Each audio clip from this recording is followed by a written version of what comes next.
കിച്ചൻസിലേക്ക് എല്ലാവർക്കും സ്വാഗതം. നമ്മളിന്ന് റേഷൻ കടയിൽ നിന്ന് വാങ്ങുന്ന വെള്ളയരി വെച്ചിട്ട് നല്ല പഞ്ഞി പോലത്തെ ഇഡ്ഡലിയാണ് തയ്യാറാക്കുന്നത്. കൂടെ തന്നെ വളരെ പെട്ടെന്ന് അധികം കഷ്ണങ്ങളൊന്നും ഇല്ലാതെ ഒരു സാമ്പാർ ഉണ്ടാക്കുന്നുണ്ട്. ആദ്യം തന്നെ നമുക്ക് ഇഡ്ഡലി ഉണ്ടാക്കാനായി 1 കപ്പ് വെള്ളയരി ഒരു ബൗളിലേക്ക് ഇട്ട് കൊടുക്കാം. ഇത് നന്നായി കഴുകിയ ശേഷം ചൂടുവെള്ളം ഒഴിച്ച് കുതിർക്കാനായി വയ്ക്കാം. ചൂടുവെള്ളം ഒഴിച്ച് വയ്ക്കുന്നത് എന്തിനാന്ന് വെച്ചാൽ അരിയിൽ പശ ഉണ്ടെങ്കിൽ അത് പോകാനായിട്ടാണ് കേട്ടോ. പിന്നെ 1 കപ്പ് പച്ചരി കൂടി എടുത്തിട്ടുണ്ട്. ഇതിലേക്ക് ഒരു 1/4 കപ്പ് ഉഴുന്നും 1/4 ടീസ്പൂൺ ഉലുവയും കൂടിയിട്ട് രണ്ടും നല്ലപോലെ കഴുകിയ ശേഷം നമുക്കിതൊരു 4 മണിക്കൂർ കുതിർക്കാനായി വയ്ക്കാം. ഇതാ അരി ഉഴുന്നും നല്ലപോലെ കുതിർന്ന് വന്നിട്ടുണ്ട്. ഇത് നമ്മൾ കുതിർത്ത ശേഷം 1 മണിക്കൂർ ഫ്രിഡ്ജിൽ വെച്ച ശേഷമാണ് അരച്ചെടുക്കുന്നത് കേട്ടോ.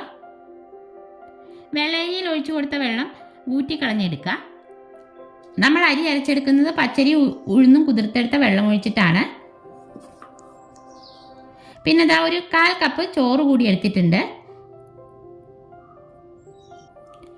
ഇനി നമുക്ക് ആദ്യം ഉഴുന്നും പച്ചരിയും ചോറും കൂടി അരച്ചെടുക്കാം. ഫ്രിഡ്ജിൽ വെച്ച് എടുത്തേക്കുന്നത് കൊണ്ട് അരയ്ക്കുമ്പോൾ മിക്സി ചൂടാവില്ല. ഇനി ഈ വെള്ളം തന്നെ ആവശ്യത്തിന് ഒഴിച്ചു കൊടുത്ത് അരച്ചെടുക്കാം.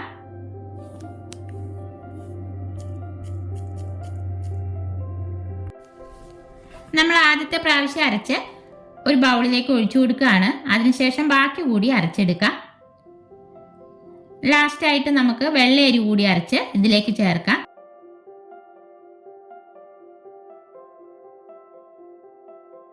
ഇതാ വെള്ളയരിയും അരച്ചെടുത്തിട്ടുണ്ട്. വെള്ളയരി അരച്ചപ്പോൾ ഇത്തിരി വെള്ളം കുറവാണ്. അല്പം കൂടി വെള്ളം ഒഴിച്ച് ഒന്നുകൂടി അരച്ചെടുക്കാം. അതുകൂടി ബൗളിലേക്ക് ഒഴിച്ച് നല്ലപോലെ ഒരു തവി കൊണ്ട് 2 മിനിറ്റ് ഇളക്കി യോജിപ്പിക്കാം. നമ്മളിത് അരച്ചു വെക്കുന്നത് രാത്രിയിലാണ്. രാവിലെ ആകുമ്പോഴേക്കും നന്നായിട്ട് ഫെർമെൻ്റായി വരും. ഇതാ ഇപ്പോൾ രാവിലെ ആയിട്ടുണ്ട്. മാവ് നല്ലപോലെ പൊങ്ങി വന്നിട്ടുണ്ട്.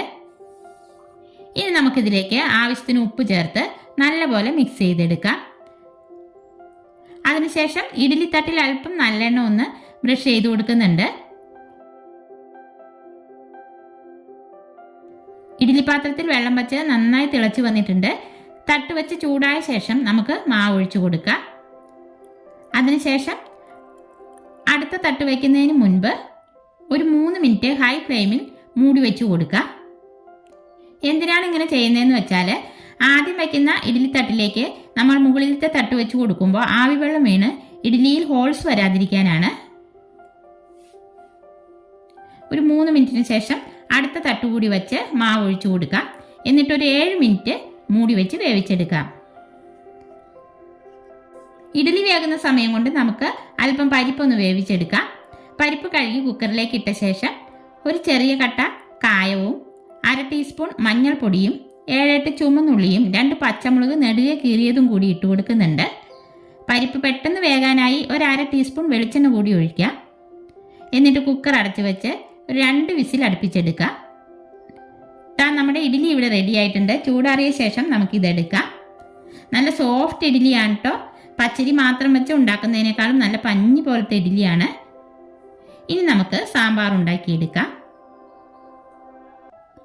അതിനായിട്ട് 1 കിഴങ്ങും 1 തക്കാളിയും 1 സവാളയും 5 വെണ്ടയ്ക്കയുമാണ് നമ്മൾ എടുത്തേക്കുന്നത്. പരിപ്പെല്ലാം നന്നായി വെന്ത് വന്നിട്ടുണ്ട്. ഇനി നമുക്ക് ഈ അരിഞ്ഞു വെച്ചേക്കുന്ന കഷ്ണങ്ങളെല്ലാം ഇട്ട് കൊടുത്ത് സാമ്പാറിന് ആവശ്യമായ ഉപ്പ് ചേർത്ത് കൊടുക്കാം. ഒരു 1/4 ടീസ്പൂൺ മഞ്ഞൾപ്പൊടി ചേർക്കാം. 1 ടീസ്പൂൺ മല്ലിപ്പൊടിയും പിന്നെ ഇതാ ഒരു ചെറിയ നെല്ലിക്ക വലിപ്പത്തിന് പുളി എടുത്തിട്ടുണ്ട്. ഇത് നമുക്കൊന്ന് പിഴിഞ്ഞ് ഇതിലേക്ക് ഇട്ട് കൊടുക്കാം. അതിനുശേഷം കുക്കറിലേക്ക് ആവശ്യത്തിന് ചൂടുവെള്ളം ഒഴിച്ച് അടച്ചു വെച്ച് ഒരു ഒറ്റ വിസിൽ വരുന്നവരെ വേവിച്ചെടുക്കാം. നമ്മളിവിടെ 1 വിസിലടിച്ച ശേഷം കുക്കർ തുറന്നിട്ടുണ്ട്. കഷ്ണങ്ങൾ ഉടഞ്ഞു പോകാതെ തന്നെ വെന്ത് കിട്ടിയിട്ടുണ്ട്. ഇനി നമുക്കിതിലേക്ക് ഒന്ന് താളിച്ചിടാം. ഒരു ചീനച്ചട്ടി അടുപ്പത്ത് വെച്ച് ചൂടായി വരുമ്പോൾ വെളിച്ചെണ്ണ ഒഴിച്ചു കൊടുക്കാം. ചൂടായ വെളിച്ചെണ്ണയിലേക്ക് കടുകിട്ട് പൊട്ടി വരുമ്പോൾ 2 വറ്റൽമുളക് മുറിച്ചിട്ട് കൊടുക്കുക. 2-3 ചെറിയുള്ളി അരിഞ്ഞതും അല്പം വേപ്പിലയും ഇട്ട് മൂത്ത് വരുമ്പോൾ നമ്മൾ വേവിച്ച് വെച്ചേക്കുന്ന സാമ്പാറിൽ നിന്നും ഒരു തവി ഇതിലേക്ക് ഒഴിച്ചു കൊടുക്കുക. എന്നിട്ട് ഇതിലേക്ക് 2 ടേബിൾ സ്പൂൺ സാമ്പാർ പൊടി ചേർത്ത് നന്നായി മിക്സാക്കി കൊടുക്കുക.